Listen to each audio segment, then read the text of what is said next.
Create చేయడానికి వచ్చాం tree plantation మీద. అవును, అసలు చెట్లు ఎందుకు నాటాలి మనం? ఏమైనా ఐడియా ఉందా? చెట్లు ఎందుకు నాటుతాము? ఆక్సిజన్ ఒక్కటే వస్తుందా?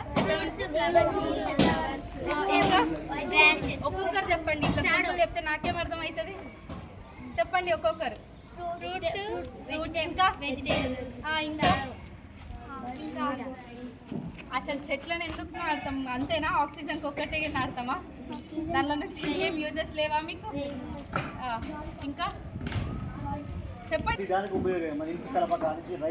చెట్లను కాపాడుకుంటే మన ఫ్యూచర్ని మనం కాపాడుతున్నట్టే. ఎందుకు? ఆక్సిజన్ ఒకటి వస్తుంది. పొల్యూషన్ని తక్కువ చేసుకోవచ్చు చెట్లను నాటే. చెట్ల వల్ల వర్షాలు ఎక్కువ ఉంటాయి. ఇంకా ఏమంటారు, ఫ్రూట్స్ వస్తాయి, పళ్ళు ఇంకా కాయలు, ఇంకా చల్లదనంగా ఉంచుతాయి. దీనివల్ల మనం చెట్లని పెంచాలనుకుంటాం.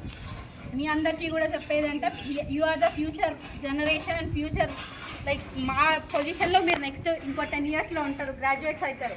అప్పుడు మీరు చెప్పాలి, ఒక గవర్నమెంట్ ఆఫీసర్ అయినా కానీ లేకపోతే ఏదైనా కానీ మీరు లైక్ ఇట్లా నేను మాలాగా అవేర్నెస్ ప్రోగ్రామ్స్ కూడా చేయాలి. అందుకని లైక్ ట్రీస్ మన లైఫ్ అంతే. అది లైక్ ఎన్ని ట్రీస్ ఉంటే మన ఫ్యూచర్ కూడా అంత బాగుంటుంది. దానివల్లే ప్లెజ్ కంటిన్యూ చేయండి. రెడీయా? హరిత ప్రతిజ్ఞ. నేను ప్రకృతిని ప్రేమిస్తున్నాను. ప్రతి సంవత్సరం కనీసం మొక్కని నాటి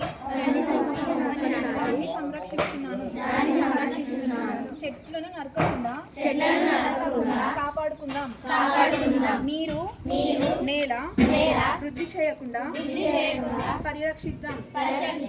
పచ్చని ప్రకృతిని కాపాడి భవితరాలకు ఆరోగ్యమైన భూమిని అందించేందుకు నా వంతు కృషి చేస్తానని ప్రతిజ్ఞ చేస్తున్నాను. Save nature. Thank you.